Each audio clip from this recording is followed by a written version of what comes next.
এই যে আমি 4টা কার্ড নিয়ে আসছি বিভিন্ন কোম্পানির, যেখানে লেখা আছে 2 দিন মেয়াদ, 19 টাকায় 2 দিন মেয়াদ। এটা হচ্ছে বাংলা লিঙ্ক। এখন আছে 19 টাকায় আপনার 24 ঘন্টা মেয়াদ রবি। আর এয়ারটেল আছে 19 টাকায় 31 দিন 3 দিন মেয়াদ, আর গ্রামীণে 2 দিন মেয়াদ। আমার প্রশ্ন হচ্ছে এই জিনিসগুলো কি স্যার পয়সা যায়? এটির মেয়াদ থাকবে কেন?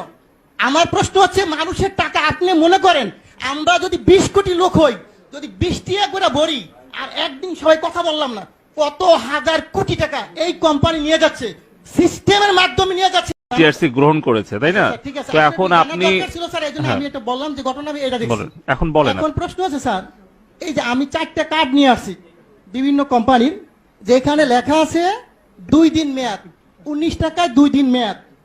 এটা হচ্ছে বাংলা লিঙ্ক। এখন আছে 19 টাকায় আপনার 24 ঘন্টা মেয়াদ রবি। আর এয়ারটেল আছে 19 টাকায় 31 দিন 3 দিন মেয়াদ, আর গ্রামীণে 2 দিন মেয়াদ। আমার প্রশ্ন হচ্ছে এই জিনিসগুলো কি স্যার পয়সা যায়? এটির মেয়াদ থাকবে কেন?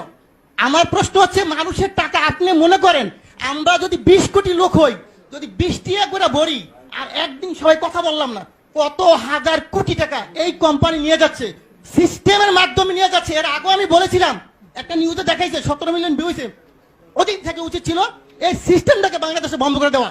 আমি বারবার বলেছি গরিব মানুষ ভিক্ষা করে, সে 20 টাকা ভরে। আপনি হয়তো জানেন না, আজকে বললাম সে তার মা মারা গেছে, বাপ মারা গেছে, সে কথা বলো না, তার মানে আমার টাকা চলে যাবে? হয় কেন? এই গ্রামীণ ফোন কোম্পানি বা অন্য কোনো কোম্পানি এরা কারা? এরা আপনাদেরকে না জানে হাজার হাজার কোটি টাকা সিস্টেমের মাধ্যমে নিয়ে যাবে। এটা কিন্তু স্যার সহ্য করার মতো না। প্রথম প্রশ্ন হচ্ছে এটাকে আজকের মিটিং এর পর থেকে কিছুক্ষণ পরের মতো আপনারা দিবেন, যাতে বাংলাদেশের কোন জনগণের একটি টাকা যাতে না যায়।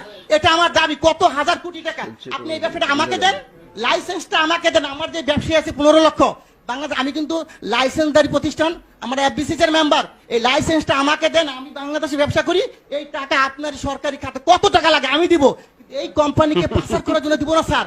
এই জনগণের টাকা পাচার করে তারা নিয়ে দেবে, এটা আমি দিতে রাজি না। কিন্তু আমাকে মেরে ফেলেন, কোনো আপত্তি নেই। সো এই টাকা পাচার করার কোনো সিস্টেম নাই স্যার। আরেকটা জিনিস আপনাকে বলবো স্যার, আপনি যদি আজকে পেয়েছে আমি ভাগ্যবান যে আপনি শুনবেন। আমরা যখন এই ব্যবসা শুরু করি 27 টাকা কমিশন ছিল, 27 টাকা। স্যার সরকারি কর্মকর্তা যিনি 2000 টাকা বেতন পেত, তার বেতন এখন 20,000 টাকা। কিন্তু এখন কত স্যার? আমাদের কিন্তু সেই 27 টাকাই রাখছেন। আমাদের কি কমিশন বাড়বে না স্যার? আমার প্রশ্ন হচ্ছে আপনারা অবশ্যই একটু কমিশনের ব্যাপার ব্যবস্থা করেন, যে এদের একটু ব্যবসা করে তারা। আমরা সবাই শিক্ষিত ছেলে স্যার, এখানে প্রায় 15 লক্ষ ব্যবসা করি। আমরা যারা ব্যবসা করি কোটি কোটি টাকা কামিয়ে দিচ্ছি, কিন্তু আমাদেরকে তো দেখবেন স্যার। আরেকটা কথা, টেলিটক আপনি হয়তো জানেন না। এই টেলিটকের ব্যাপারে আমি একবার বলছিলাম, বিটিআরসির 22 আমি হিন্দু, উনি সম্ভবত আমি জানি না, উনি আমাকে বলে এটা দায়িত্ব তো বাবা আমার না রে ভাই, এটা দায়িত্ব হইলো কার? বিটিআরসি না, টেলিযোগাযোগ। আমি ঠিক আছে, আমি যে স্যারকে পাই বলবো স্যার, আমার আপত্তি স্যার যদি মাইন্ড না করেন, আপনি দায়িত্বটা আমাকে দেন। আমার ব্যবসায়ীরা সবাই মিলে আমরা করি। বাংলাদেশে টেলিটককে কেমনে উড়াইতে হবে আপনি আমাকে সাপোর্ট দেন। আমি বলবো কোন দোকানদার আমাদের দোকান থেকে টেলিটকের সিম কেনার পরও রিচার্জ পাবে, তা হবে। টেলিটক কেমনে করতে হয় স্যার? আপনি যদি কোনো ধরনের সিস্টেম থাকে আপনি বলেন যে বলে এমনি সহযোগিতা করে, আমি করতে বাধ্য আপনাকে। আপনি যেইভাবে চান টেলিটক অবশ্যই উন্নয়ন হবে।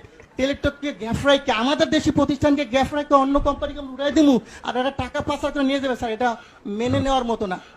অবশ্যই আমি চাবো, আমি অনেক কথা বলতাম স্যার, কিন্তু আজকে বললাম না।